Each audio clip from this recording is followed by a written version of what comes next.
حضرت واصف علی واصف رحمۃ اللہ ذکر الہی کے بارے میں فرماتے ہیں کہ ذکر الہی کرنے سے پہلے سوچنا یہ چاہیے کہ آپ کی نیت کیا ہے، پھر ذکر شروع کریں، ورنہ ذکر کرنا ایسے ہے جیسے ہلاک ہونا۔ یعنی خالی اللہ کا ذکر کر دو اور یہ کہو یا اللہ میں تیرے نام پہ چلا ہوں، اور اندر سے نیت کچھ اور ہو، تو بعض اوقات اللہ اس بات کو مائنڈ کرتا ہے کہ دیکھو تو نے میرے ساتھ دھوکہ کیا ہے، اور تو کہتا ہے کہ میں آپ سے محبت کے لیے آیا ہوں، مگر تو نے محبت کی بجائے وہاں سے کچھ اور ہی چیز اٹھا لی، اور کہتے ہو کہ یہ مجھے راستے میں نظر آ گئی تو میں نے کہا کہ اسے اٹھا ہی لو۔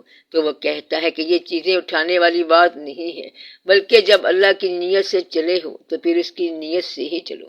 بے شمار لوگ جو ہیں وہ عبادت گاہوں میں برباد ہوئے، اور بے شمار لوگ آباد ہو گئے اور کامیاب ہو گئے۔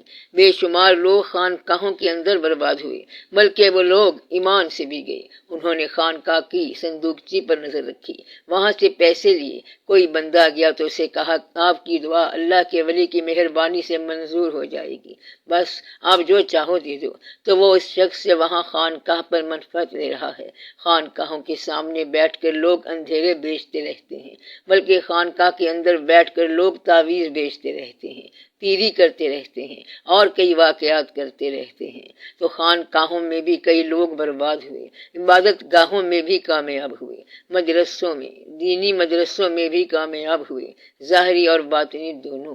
یہ جو لوگ ہیں ان کے اندر سارے نہیں، کچھ نہ کچھ لوگ ہیں جو اپنا ایمان دے بیٹھے ہیں۔ اسی طرح ایمان کے مرکزوں میں بڑے بڑے کمزور ایمان والے پیدا ہوئے۔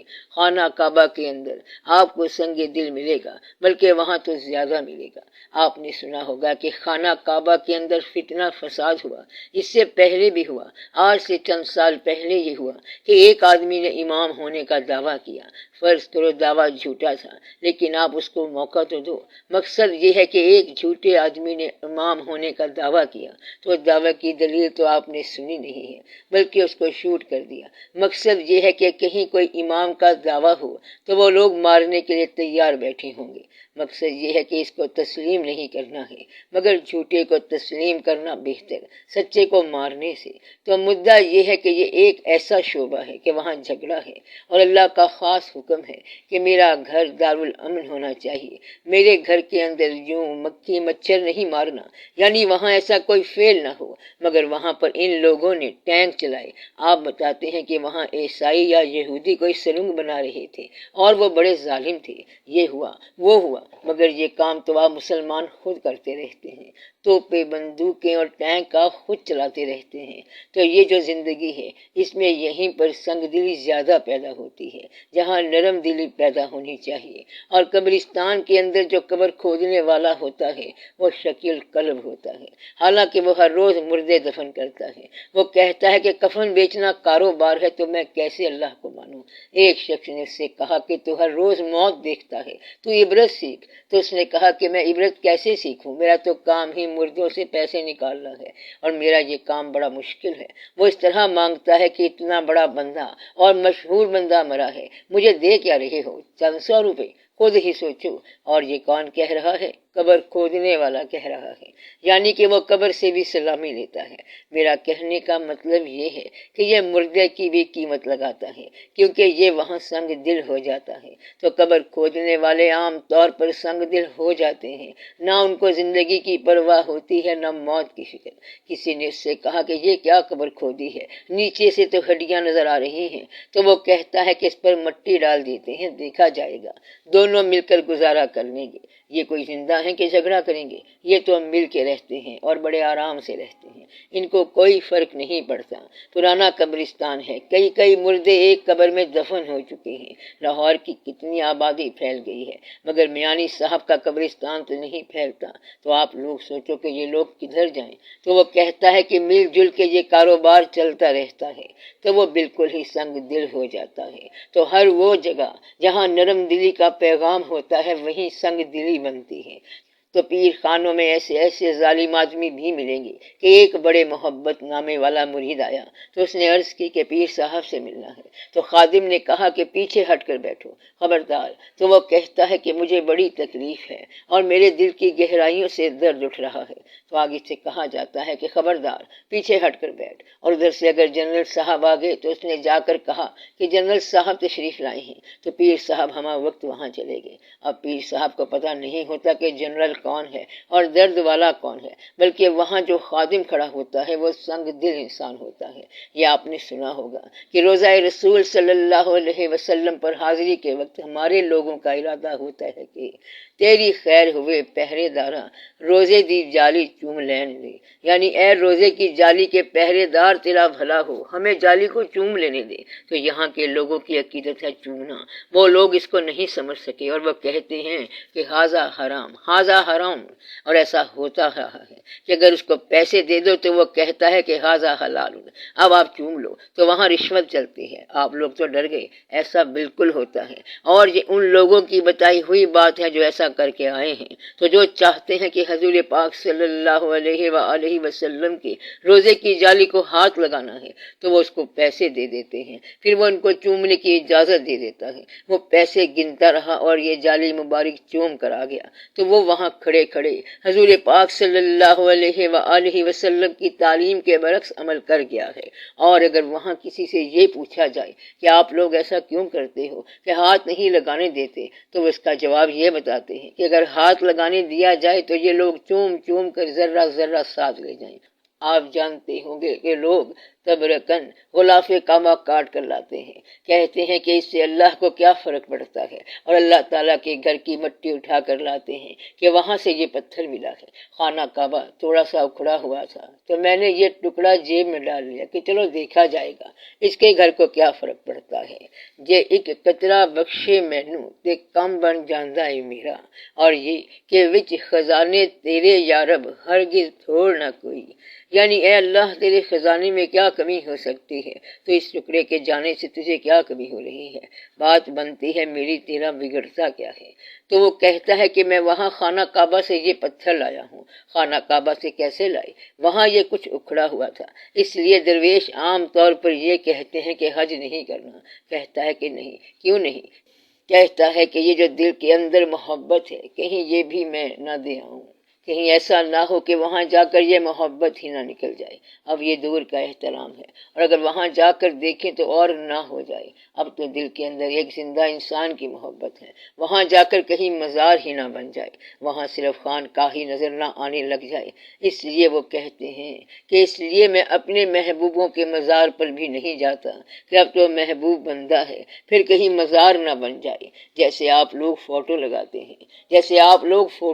ہیں، کسی مزار کا فوٹو لگاتے ہیں، اب تو پھر بھی میرے ذہن میں انسان ہے، دل میں ہے، محبت کرتا ہوں، درود شریف پڑھتا ہوں، اور اس درود شریف کو جو زندہ انسان کے ساتھ ہے کہیں مزار بنا لوں۔ تو وہ درویش یہ کام اس لیے نہیں کرتا۔ پھر یہ حکم ہوا کہ حج کرنے کے فوراً بعد باہر سے آنے والے مہمانوں کو فٹافٹ رخصت کر دو، واپس بھیج دو، کیونکہ ایسا نہ ہو کہ وہ لوگ ماحول سے وہاں مانوس ہو جائیں۔ تو جو ان کے اندر رسپیکٹ، احترام ہے، وہ آرڈینری لائف، عام بات میں نہ بدل جائے۔ کہتے ہیں کہ حضرت جابر رحمت اللہ کو حج کرنے کا حکم نہیں تھا، کیونکہ کہتے ہیں کہ اگر وہ حج کرے تو سارے واقعات لرز جائیں، یعنی کہ وہ عشق والا آدمی ہے تو وہ کس طرح جائے گا، اس کا سفر راستے میں ہی روکنا مقصود ہے۔ عاشق کو حج کرنے کا موقع ہی نہیں ہوتا، اور باقی لوگ وہاں پر بے دریغ جاتے ہیں، وہاں پر لوگ اونچا بھی بولتے ہیں، دوسرے واقعات بھی کرتے رہتے ہیں، لین دین بھی کرتے رہتے ہیں، مسجد نبوی صلی اللہ علیہ وسلم میں بیٹھ کر ایک دوسرے کو پتے ایکسچینج کرتے رہتے ہیں، اپنے وزٹنگ کارڈ دیتے ہیں۔ کہتا ہے کہ آپ کون سا کاروبار کرتے ہو؟ کہتا ہے کہ میں شیئرز کا کاروبار کرتا ہوں۔ کہتا ہے کہ میں فلاں کاروبار کرتا ہوں۔ تو کہتا ہے کہ اچھا پھر وہاں ملیں گے اور ہم مل کر کوئی ایلسی کھولیں گے۔ جاتے ہوئے کہتا ہے کہ بڑا سرکار کا کرم ہے کہ ایک بار حج کرتے ہیں تو اگلے حج کا خرچ نکل آتا ہے، بس اللہ کا کرم ہے، مہربانی ہے۔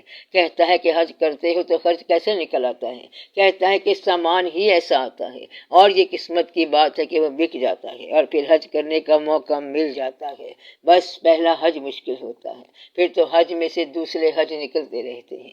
یہی سمگرر ہے جو حج سے حج نکالتا ہے، تو وہاں یہ سارے واقعات چلتے رہتے ہیں، یہ سارا قصہ چلتا رہتا ہے۔ اس لیے ذکر سفیشینٹ، کافی نہیں ہے۔ جب تک کہ آپ کے اندر ایمان قائم نہ ہو اور نیت قائم نہ ہو تو خالی ذکر سے یا نیک مقامات پر جانے سے نیکی پیدا نہیں ہو جاتی۔ نیکی آپ کے اندر پیدا ہو تو پھر ان مقامات سے نیکی ڈیولپ ہوتی ہے، پیدا ہوتی ہے۔ اور اگر نیکی اندر پیدا نہ ہو تو بہتر ہے کہ آپ کہیں نہ جاؤ۔ دیکھنا یہ ہے کہ آپ کے اندر کیا خواہش ہے، تو اچھی جگہ جو ہے وہ برے آدمی کے لیے بھی کوئی خاص اثر نہیں دکھاتی۔ نیت کی اصلاح ہونی چاہیے، پھر اس کے بعد عمل کرنا چاہیے، ورنہ عام طور پر نیک عمل نیکی پیدا نہیں کرتا جب تک نیک نیتی نہ ہو۔ بے شمار لوگ ہیں جو نیک عمل میں آپ کو نظر آئیں گے لیکن بد نیتی میں بھی نظر آئیں گے۔ تو ایسے انسان کا عمل نیک ہے اور نیت بد ہے، ماحول اچھا ہے لیکن بندہ برا ہے، کیونکہ کسی نہ کسی طور پر اس کے اندر برائی موجود ہے۔ تو نیک محفلوں کے اندر بھی بدی موجود ہوتی ہے۔ اس لیے اگر ایک آدمی نیت کا کھڑا ہو کہ وہ جو کہے وہی کرے اور جو چاہے وہی چاہے تو پھر سارا مسئلہ حل ہو جاتا ہے۔ اس طرح بے شمار لوگ جو پیروں کے پاس بیٹھنے والے تھے، انجام کار وہی گھٹیا کے گھٹیا نکلے۔ کہتا ہے کہ میرے پیر نے کمال کر دیا۔ کیا کر دیا کہ ہم جب ان کے پاس گئے تھے تو بڑے غریب تھے، جب انہوں نے نگاہ کی تو دولت آ گئی۔ تو دوسرے نے کہا کہ تیرے پیر صاحب نے تجھ پر بہت بری نگاہ کی کہ تجھے دنیا کا غلام بنا دیا۔ اور پھر اس نے کہا کہ جب میں اپنے پیر صاحب کے پاس گیا تو میں بڑا دنیا دار تھا، بڑا مال تھا، جب میرے پیر صاحب نے نگاہ کی تو میرے سب مال کا صفایا ہو گیا، میری مال سے ایسی نجات ہوئی کہ اب میں صرف اللہ ہی اللہ کرتا ہوں۔ اب آپ دیکھیں کہ یہ دونوں باتیں ہیں کہ نگاہ ہوتی کیا ہے، اور کیا نگاہ دنیا کے اندر اضافہ کرنے کا نام ہے یا دنیا کی تمنا میں کمی کرنے کا نام نگاہ ہے؟ کیا نیت کی اصلاح کا نام نگاہ ہے؟ کیا پار جانے کا نام نگاہ ہے؟ یہ سب سوچنا چاہیے۔ اصل میں اپنی نیت کا نام نگاہ ہے، ورنہ آپ پیسے کا عمل قرآن سے نکالو گے تو نکل تو آئے گا، لیکن آپ نہ ہی نکالو بلکہ آپ پیسے کا عمل دنیا سے نکال لو، تو پیسے کے لیے قرآن پاک کو استعمال نہ کرو۔ اور ھذا من فضل ربی، یہ کتنا خوبصورت مقام ہے کہ یہ میرے اللہ کے فضل سے ہے، اور اگر رشوت سے مکان بنایا ہے تو اس پر تو ھذا من فضل ربی نہ لکھو۔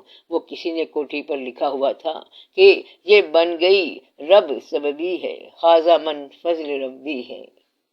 کہتا ہے کہ یہ کوٹھی پہلی تو نہیں، دوسری ہے یا تیسری ہے، اور یہ بن گئی رب سببی ہے، تو یہ بات ایسی نہیں ہے۔ اور ھذا من فضل ربی یہ نہیں ہے، بلکہ ھذا من فضل ربی وہ ہے جو واقعی اللہ کے فضل سے ہو۔ اور سب سے بڑا فضل یہ ہے کہ تیری نیت کی اصلاح ہو جائے، نیت درست ہو جائے۔ اس لیے ذکر کی محفل میں ضرور جانا چاہیے، لیکن نیت جو ہے یہ ذکر ہی ہونی چاہیے۔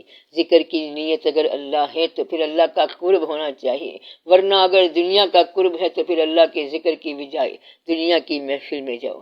کہتے ہیں کہ اسے کہا تھا کہ تو کستوری لے کر آ، اور وہ ہینگ لے کر آ گیا ہے۔ تو انسان کی نیت صحیح ہونی چاہیے، ورنہ دنیا کے اندر دنیا کی تمنا تو کافروں کے پاس بھی ہے، اور آپ وہ ویسے ہی محنت سے پوری کر لو۔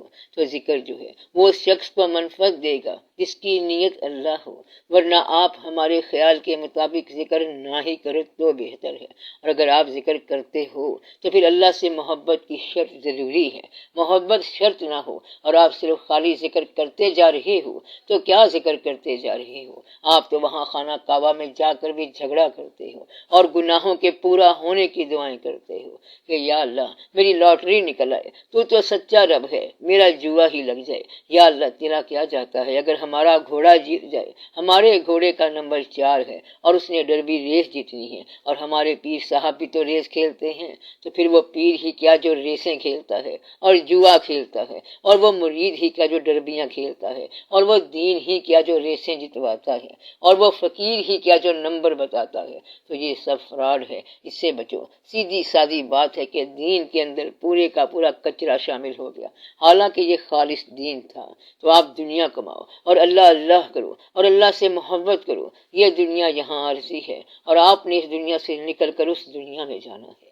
او بھی ایک اڈاری سیتے، اے بھی ایک اڈاری ہے، تو وہ بھی ایک اڑان تھی اور یہ بھی ایک اڑان ہے۔ تو پہلے ایک اڈاری یہ تھی کہ آپ وہاں سے یہاں اڑ کر آ گئے اور پھر یہاں سے اڑ کر وہاں چلے جانا ہے۔ کھیل ختم ہو جائے گا، جو دانا چگا ہے، کھایا ہے، پیا ہے، یہ کافی ہے، دیٹس آل۔ تو آپ نے یہاں سے نہ کچھ حاصل کیا ہے، نہ کچھ گین کیا ہے، نہ کچھ کھویا، اور یہ اللہ کا کام ہے کہ اس نے اٹھا کر یہاں رکھ دیا اور پھر یہاں سے وہاں رکھ دیا۔ ایک لہر پتھر کو کنارے پر پھینک گئی اور دوسری لہر آئی تو پتھر کو واپس لے کر چلی گئی اور پھر وہ سمندر میں چلا گیا۔ تو یہاں کی بات اتنی ساری ہے کہ آپ نے اپنی نیت کو دریافت کرنا ہے اور اپنے آپ کی اصلاح کرنی ہے۔ باقی یہ کہ ذکر، پیر، مشائخ، طریقتیں اور شریعت یہ سب برے آدمی کے کام نہیں، تو برے آدمی کو کلب وغیرہ میں جانا چاہیے جو نیت کا برا ہے۔ اگر نیت اچھی ہے تو پھر سبحان اللہ یہاں منفعت ہی منفعت ہے، مال بھی ہے اور دنیا بھی ہے، بس آپ کی نیت اچھی ہو۔ تو نیت کی اصلاح بہت ضروری ہے۔ اچھی نیت کا کیسے پتہ چلے گا؟ نیت اس آدمی کی اچھی ہوتی ہے جس کو دین اور دنیا میں کبھی مقابلہ آ جائے تو وہ دنیا کو دین پر نثار کر دے، تو ایسے شخص کی نیت اچھی ہوتی ہے۔ نیت اس شخص کی اچھی ہوتی ہے جسے یہاں رہنے اور آخرت پر غور کرنا پڑ جائے تو وہ آخرت کو ترجیح دے۔ نیت اس کی اچھی ہے جو اولاد کی بجائے والدین کی طرف رجوع کرے، بزرگوں کی طرف رجوع کرے، اور بزرگوں کی طرف جس کی لگن ہو اور جو چاہتا ہو کہ اس کا اللہ کی طرف رجوع ہو جائے، ہاتھ سامان سے بھرنے کی تمنا نہ رکھتا ہو، بس وقت اچھا گزرتا جائے عزت کے ساتھ اور ادب کے ساتھ۔ باقی یہ کہ عبادت گاہوں میں بڑی ہلچل رہی ہے تو ایک جگہ پر اللہ تعالیٰ نے خود ہی فرما دیا کہ یہ مسجد ہی گرا دو، اور اب یہ پورا راز ہے اور یہ آپ کے سوال کا جواب ہے کہ ہم مسجد کیسے گرا دیں۔ تو اللہ نے فرمایا کہ یہ مسجد منافقین کی ہے، تو اگر منافق مسجد بنائے تو پھر مسجد ہی گرا دو۔ گویا کہ اسلام کے خلاف بدنیت لوگ جو ہیں اسلام جیسا عمل کر رہے ہوں تب بھی غلط ہے، تو یہ منافقین کی بات ہے۔ منافق کلمہ پڑھ رہے ہوں تب بھی کلمہ نہیں ہے، منافق اللہ اللہ کر رہے ہوں تب بھی اللہ اللہ نہیں ہے، لیکن یہ اللہ کہہ سکتا ہے کہ یہ منافق ہے۔ آپ کو منافق کی پہچان نہیں ہے۔ ایک دفعہ ایسا واقعہ ہوا کہ اطلاع ملی کہ ایک کافر کو مارا گیا ہے جبکہ اس نے مرتے وقت کلمہ پڑھ لیا تھا۔ پوچھا گیا پھر آپ لوگوں نے اسے کیوں مارا؟ انہوں نے بتایا کہ وہ ویسے ہی جھوٹا کلمہ پڑھ رہا تھا۔ حضور پاک صلی اللہ علیہ وآلہ وسلم نے فرمایا کہ کیا تم نے اس کا دل کھول کر دیکھ لیا تھا کہ یہ جھوٹا ہے یا سچا ہے؟ تو تمہیں کیسے پتہ چلا؟ جب تک آپ کو یقین نہ ہو فیصلہ نہ کریں۔ اگر وہ کلمہ جھوٹا ہی پڑھ رہا ہو آپ کو تو وہ نہیں نظر آئے گا، منفعت اس کی نہیں ہوگی، یعنی جھوٹا کلمہ پڑھنے والے کی منفعت نہیں ہوگی، لیکن سننے والا منافق کہنے سے پہلے فیصلہ کرنے میں احتیاط کرے، کہیں ایسا نہ ہو کہ آپ اس کو جھوٹا کہہ کے بے شمار لوگوں کو نقصان پہنچا دو۔ اس لیے اس میں اصلاح اپنی ہوتی ہے کہ اپنی نیت کی اصلاح کرو اور اپنے رفقا کی نیت کی اصلاح کرو، اور یہ پیغام دو کہ نیت کی اصلاح ہونی چاہیے اور کسی کو بد نیت نہ کہو۔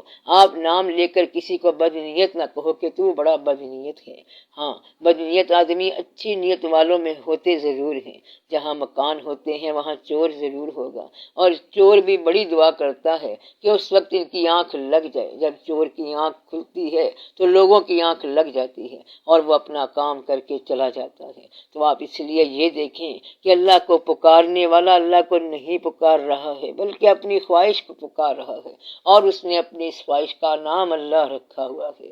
اس لیے آپ لوگ دعا کیا کرو کہ اللہ تعالیٰ آپ کی نیتوں پر مہربانی کرے اور ان کو اچھا کر دے تاکہ آپ کی نیت بیمار نہ ہو۔ نیت صحیح ہونی چاہیے، پھر ذکر کا بہت فائدہ ہے۔ پھر آپ کو کوئی ایسا واقعہ نظر نہیں آئے گا کہ ذکر کرنے کے دوران آپ کو سانپ نظر آئیں یا بچھو نظر آئیں، پھر تو آپ کو نور ہی نور نظر آئے گا، روشنی نظر آئے گی، اجالا نظر آئے گا۔